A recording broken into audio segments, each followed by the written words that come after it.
देहरादून में शादी का रिश्ता, सरकारी नौकरी का सपना और फिर 32 लाख रुपए की ठगी। मैट्रिमोनियल साइट पर शुरू हुई बातचीत के बाद एक महिला नर्सिंग ऑफिसर को कथित तौर पर ऐसा भरोसा दिलाया गया कि आरोपी ने शादी के साथ सरकारी नौकरी लगवाने का भी झांसा दे डाला। अब मामला पुलिस तक पहुंच चुका है और नर्सिंग भर्ती परीक्षा को लेकर भी गंभीर सवाल खड़े हो गए हैं।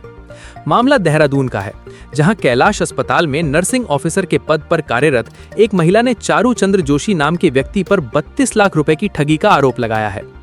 पीड़िता के मुताबिक 25 जून को शादी.com के जरिए उसकी मुलाकात आरोपी से हुई थी।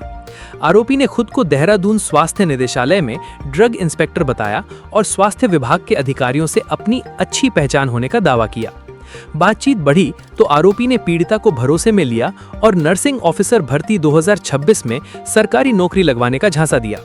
आरोप है कि इसी भरोसे का फायदा उठाकर अलग अलग स्कैनर के जरिए पीड़िता से करीब 32 लाख रुपए ले लिए गए। लेकिन पैसे लेने के बाद आरोपी ने कथित तौर पर पीड़िता से संपर्क करना बंद कर दिया। जब महिला को अपने साथ हुई ठगी का एहसास हुआ तो उसने एसपी सिटी कार्यालय में शिकायत की। शिकायत के आधार पर नेहरू कॉलोनी थाने में मुकदमा दर्ज कर पुलिस ने जांच शुरू कर दी है। वहीं इस मामले ने अब नर्सिंग ऑफिसर भर्ती 2026 को लेकर भी सवाल खड़े कर दिए हैं। गुरुवार को नर्सिंग एकता मंच और उत्तराखंड बेरोजगार संघ ने संयुक्त प्रेस वार्ता कर भर्ती परीक्षा को रद्द करने की मांग उठाई। नर्सिंग एकता मंच के अध्यक्ष नवल पुंडीर का दावा है कि परीक्षा से पहले ही कई परीक्षार्थियों ने नौकरी लगवाने के नाम पर पैसों की मांग किए जाने की आशंका जताई थी। उनका आरोप है कि कुछ लोगों से 18 से 20 लाख रुपए तक की मांग किए जाने की बात भी सामने आई थी। मंच ने सरकार को 3 दिन का अल्टीमेटम देते हुए पूरे मामले की एसआईटी और एसटीएफ स्तर से जांच कराने और भर्ती परीक्षा को रद्द करने की मांग की है। नर्सिंग एकता मंच का कहना है कि 3 दिन के भीतर सरकार ने मामले में जांच नहीं बैठाई और परीक्षा रद्द नहीं की तो प्रदेश भर में आंदोलन किया जाएगा। फिलहाल पुलिस ने मामला दर्ज कर लिया है। अब जांच में ये साफ होना बाकी है कि 32 लाख की कथित ठगी के पीछे सिर्फ एक व्यक्ति का खेल था या फिर सरकारी नौकरी के नाम पर कोई बड़ा नेटवर्क सक्रिय था। शादी का रिश्ता, सरकारी नौकरी का सपना और 32 लाख की कथित ठगी।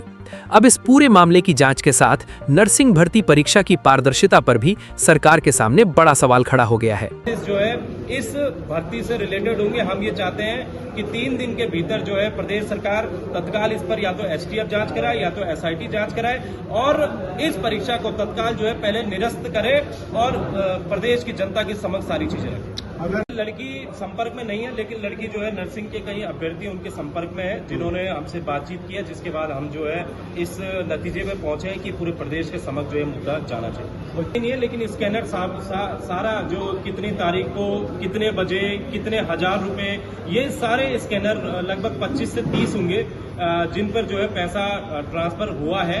तो ये सारे स्कैनर हैं जिसमें बड़ी बड़ी रकम से लेकर छोटी रकम है। इसके अलावा यहाँ पर ये भी कहा गया है कि लगभग 15 लाख रुपए का सोना गिरवी भी रखा गया, जिसको जो है इस चारू चंद्र शर्मा को दिए रहेगी। सारे जो नर्सिंग के अभ्यर्थी हैं, यहाँ तक कि जो जिन्होंने पहली बार परीक्षा भी दिया, उन सबको लेकर सामने आया जाएगा, क्योंकि ये सिर्फ सीनियरिटी वाले का नहीं है, ये बल्कि सारे प्रदेश के जो युवा हैं उनका भी प्रश्न इस पर है।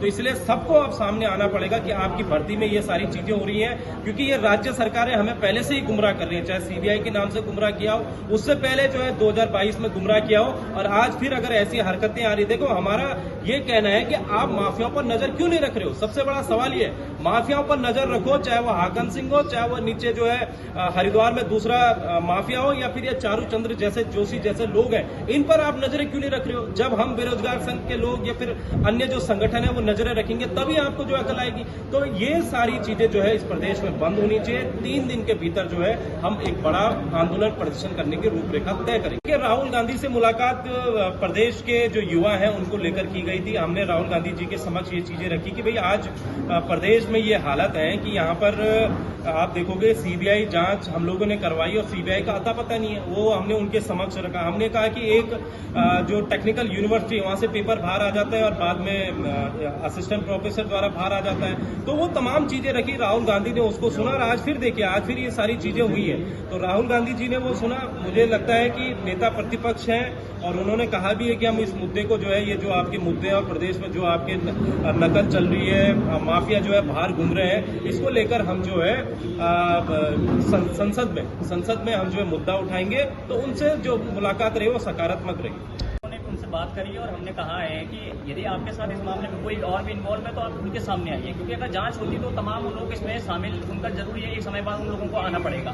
तो हम भी यही चाहते थे कि अगर कौन कौन है वो जो अगर जिन्होंने इस तरीके का कार्य को किया है, और यदि उनको पहले से ही इस चीज में था कि अब उनके साथ ये कोई फ्रॉड हुआ है या कुछ हुआ है, या फिर इनके कहां तक लिंक है, क्योंकि मेरे हिसाब से तो ये है कि अगर आप किसी को 32 लाख रुपए दे रहे हो तो वो आपने एकदम शायद उस चीज को जांचा होगा, आपने उसको परखा होगा, और जब आप पूर्ण रूप से सहमत हुए होंगे तभी आपने एडवांस में इतनी बड़ी रकम कहीं तक पहुंचाई होगी। जी।